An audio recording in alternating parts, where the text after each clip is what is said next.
Hey guys, welcome back to Wrench and Repeat. Today I'm just doing a basic oil change on my 2017 Acura RDX. Procedure is the same for any RDX from 2013 to 2018. It's super simple. These Acuras are a breeze to work on. It's just a drain and fill and a filter change. So this car takes 4.3 liters with the filter change, and I think it's about 4 liters without the filter. And it takes 0W20, fully synthetic. I'm using Castrol because it was on sale. 0-20 takes 4.3 liters, like I said, so I got the 5-liter jug here, and I'm using a Mobil 1 oil filter. I've used this one before. There is the code for it. You can cross-reference that to other filter makes if you want. So yeah, super simple. Won't take long. First things first, I'll get it up on the quick jacks. Obviously, if you have ramps or jack stands, that'll work fine, but I've got the quick jacks, so why not use them? All right, let's do it. This car, you're basically jacking from the pinch welds, but there is a reinforced part of the pinch welds. So there's one there and on the other side, and then in the back, right there. So if you're using jack stands, obviously you'll put your jack stands on there. And because I'm using the quick jacks, I'll be putting my quick jacks on those 4 spots.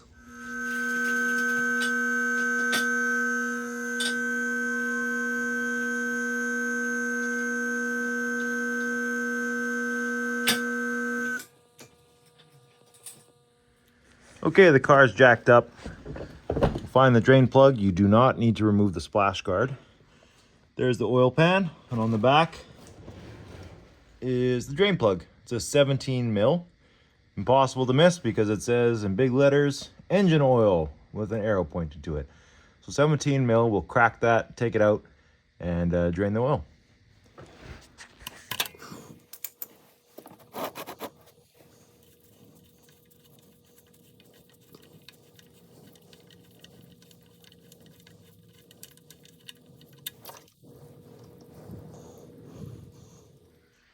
Next, you can pop the hood and remove the drain filler cap. It's right down there. It's a little bit hard to get at and might be easier to remove the cover, especially once we go to the filling process.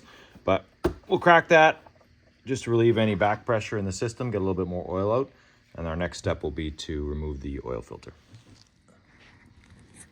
Okay, next we'll do the oil filter. So there's the drain plug. The oil filter is right beside it, just kind of behind this part of the subframe. So you can reach up here and grab it. You get a pretty good purchase on it. And if the previous owner hasn't been too mean to you, you can probably get it off by hand. If not, you'll use a oil filter wrench, but we'll see. The previous owner was me, and I guess I was a little bit mean. So I'm gonna use an oil filter wrench. Okay, so I broke it loose with an oil filter wrench. Do the last bit by hand. Be ready for a bunch of oil to drop out of here. So get your oil pan ready.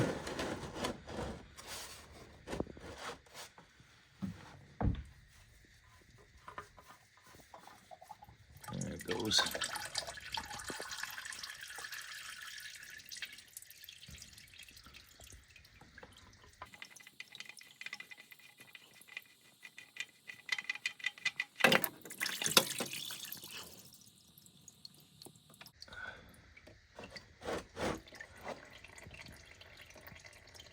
And then we'll let it drain and clean up the mess. Okay, so next I'm gonna put the drain plug back in just so I don't forget. I've got a new crush washer on there. Torque for that, I don't have the actual manual for this, but the internet seems to agree it's between 25 and 30 foot-pounds. So yeah, that sounds about right, 25, 30 foot-pounds. Then we'll put the new oil filter in. I like to put a little bit of oil in the oil filter first, just so that the engine doesn't run dry for a couple milliseconds, but that's up to you whether you want to or not. But what you should definitely do is put a light coating of oil on the seal there, the O-ring for the oil filter, just so that there's no chance of that binding when you put it in place. And the oil filter just goes on hand tight. Okay, drain plug is in, torqued to 30 foot-pounds. Just cleaned up around the drain plug a little bit. All that extra oil that came out from the oil filter. Nothing wrong with the little rust proofing while you're at it. And then we'll put the oil filter back in.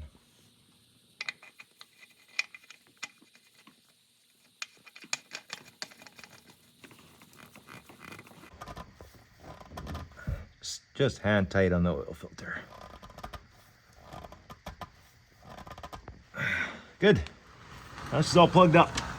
So again, the oil filler is right down there. It's a little bit hard to get at, not by your hand, but to fill depending on what kind of funnel you have. So it might be helpful to remove this. Just be careful that you don't lose the rubber grommets in here if you take off the engine cover. The engine cover just pops off. There's rubber grommets in there, but they do have a tendency to fall out. So the filler, take it out, and then we'll fill it up.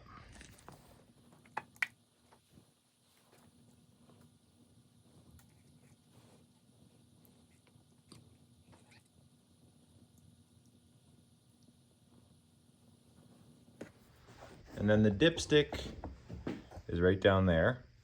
So we'll fill it up until it shows full, and then we're gonna run it for 5 minutes or so, just to run all the new oil through the engine, and then we'll check the level again and top up as necessary.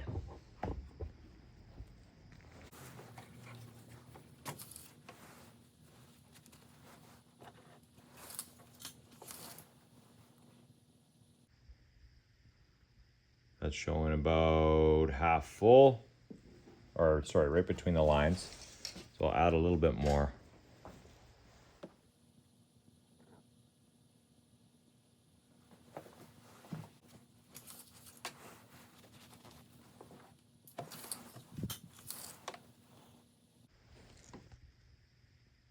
There, that's showing right on the full bar.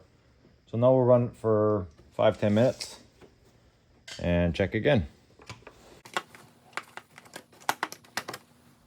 Okay, so I ran it for a few minutes, so I'll check the level again.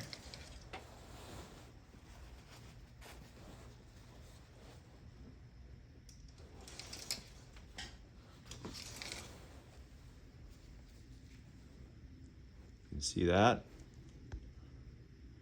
Now it's showing right in the middle, maybe a little on the low side, so I'll put a tiny bit more in.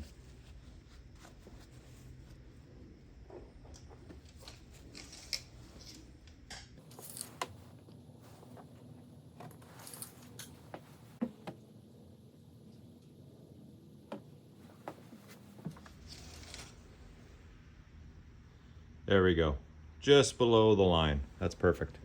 So I ended up putting just over 4 liters in, which is pretty much what the manual said. The manual said, I think 4.2, 4.3 liters, so just about bang on. I'll check the level after I've driven it for a little bit, but that's pretty much good to go. Put the filler cap back on. I'll put the engine cover back on. We'll check for leaks, and then I'll show you how to reset the maintenance minder. Okay, so now we'll reset the oil life indicator.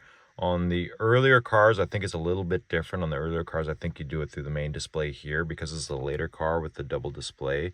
I believe you do it through this system, so bear with me a little bit. But first we'll turn the ignition on. So push the engine start stop without your foot on the brake.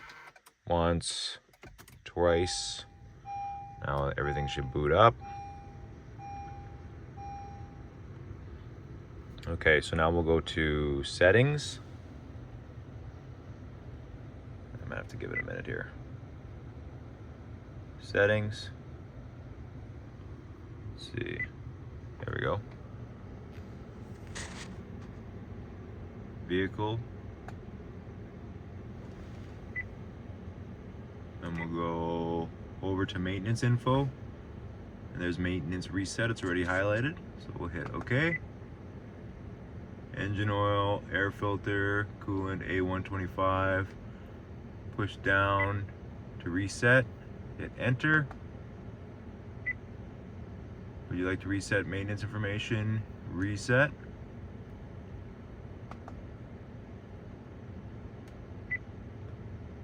And there you can see the oil life has been reset to 100%. And now the warning should be off. If you have an older car, basically you'll scroll through with these buttons until you get to the oil life. You'll hold down the select reset button for 10 seconds. It'll start to flash. You let go of the reset button and you hold it down for another 5 seconds, and then it should reset. I think that's for the earlier cars. I'm not sure exactly the years, but if you don't have this system, that should be how you do it. and then that's it. Anyway, that's it. Take the car off the jacks, and you're done. Thanks for watching, guys. Don't forget to like and subscribe. Cheers.